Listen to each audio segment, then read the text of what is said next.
Velkommen til. Jeg hedder Sebastian Klein, og jeg skal lave en lille liste, der er sådan min personlige top 10 liste over de farligste dyr i hele verden. Inden jeg præsenterer det første dyr, så skal du lige huske at like og abonnere på kanalen lige hernede under. Altså, det skal du gøre, fordi jeg siger det. Nå.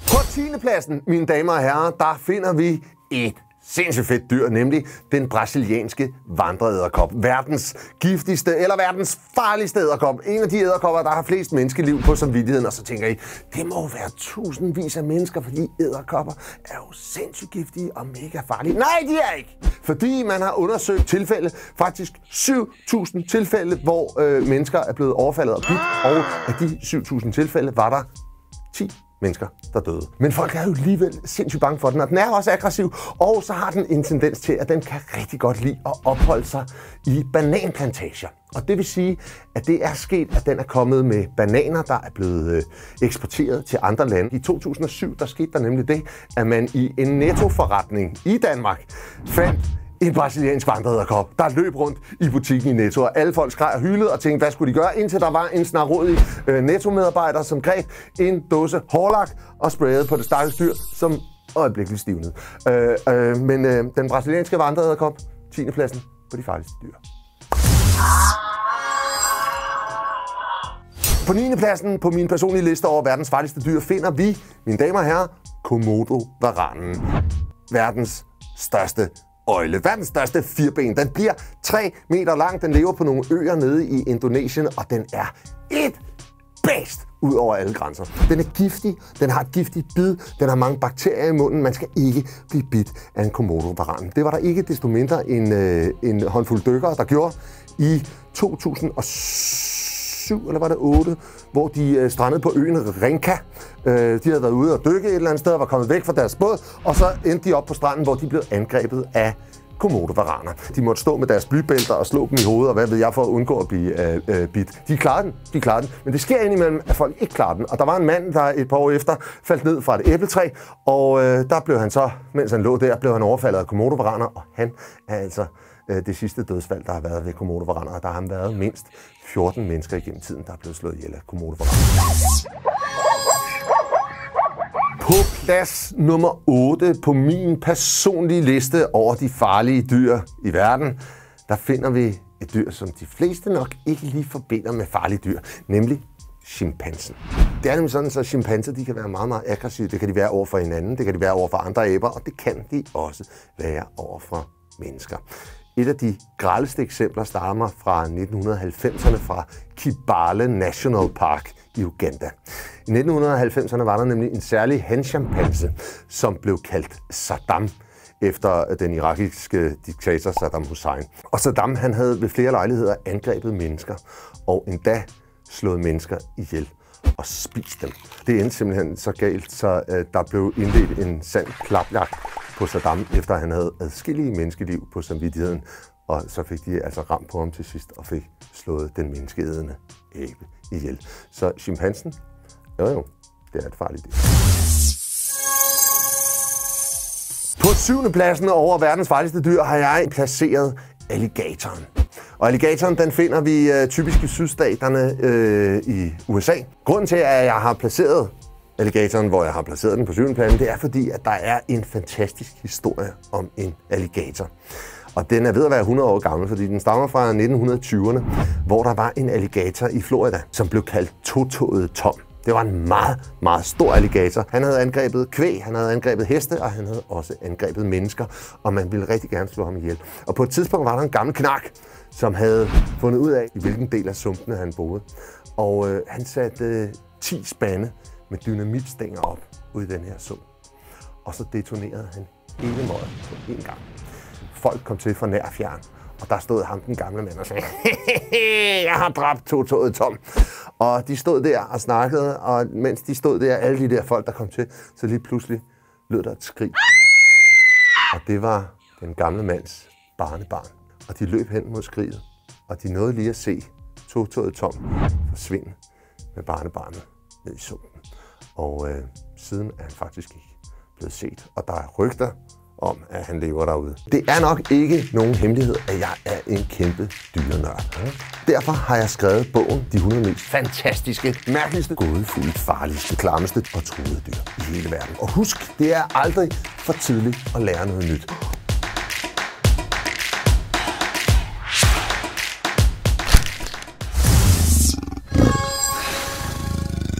På 6. pladsen over de farligste dyr i verden har jeg i dagens anledning placeret den hvidtippede oceanhaj. Og der er jo egentlig ikke så mange, der kender den hvidtippede oceanhaj, men der er en særlig historie fra 2. verdenskrig. Det var slutningen af 2. verdenskrig. Det var den 30. juli 1945.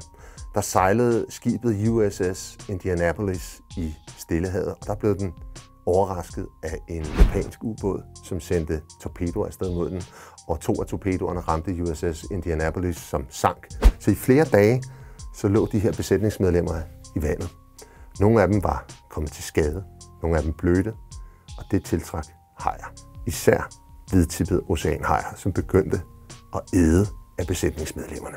De lå her i over 3 dage, mens hajerne åd flere og flere af de besætningsmedlemmer, mens kammeraterne kunne kigge på, at den ene efter den anden blev spist af hajer. Der døde flere 100 mennesker, da USS Indianapolis sank, og de fleste af dem blev spist af hvidtippet oceanhaj.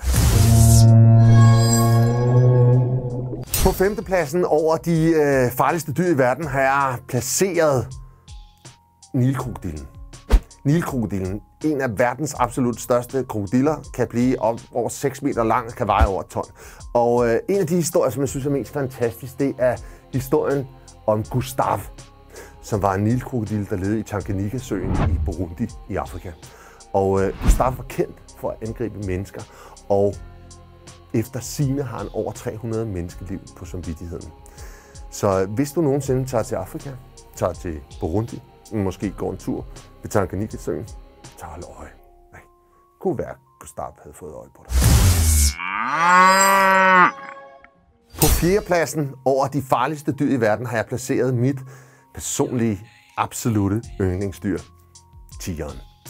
Tigeren kan et eller andet, som andre dyr ikke kan.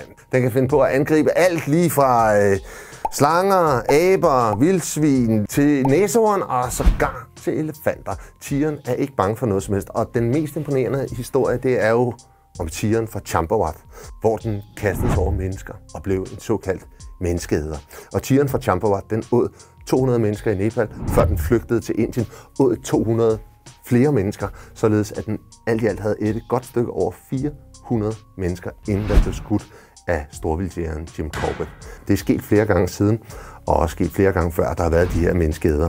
Og det er med til at gøre historien om tigeren spændende og også en hel del skræmmende. Alle mennesker er bange for slanger, og derfor så er det også en slange, der indtager 3. pladsen på min personlige liste over de farligste dyr i verden. Jeg har valgt en kobraslange, fordi kobraslangen kan et eller andet. Den er imponerende. Jeg kommer i tanke om en historie fra 2014 fra Kina. I Kina, der spiser man lidt af hvert. Man spiser blandt andet slanger.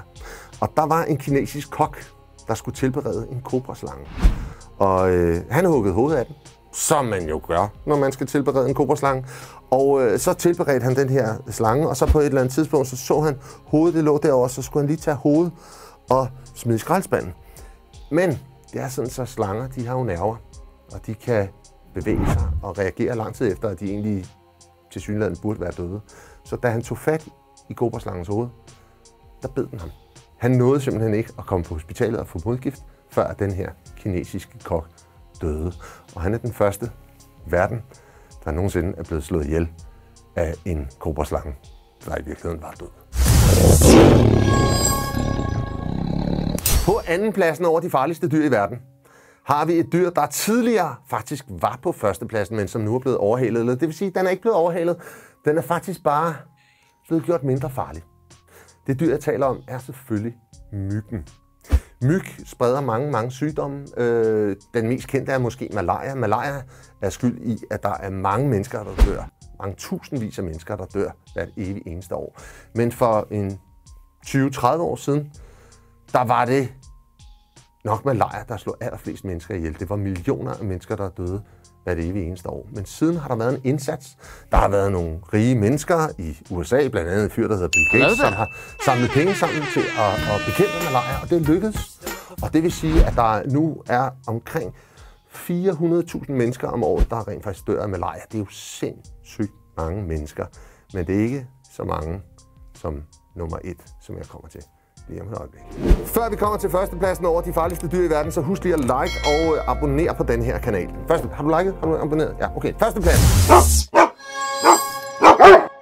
Førstepladsen er selvfølgelig, mine damer og herrer, dig. Det farligste dyr i verden er jo os. Det er mennesket.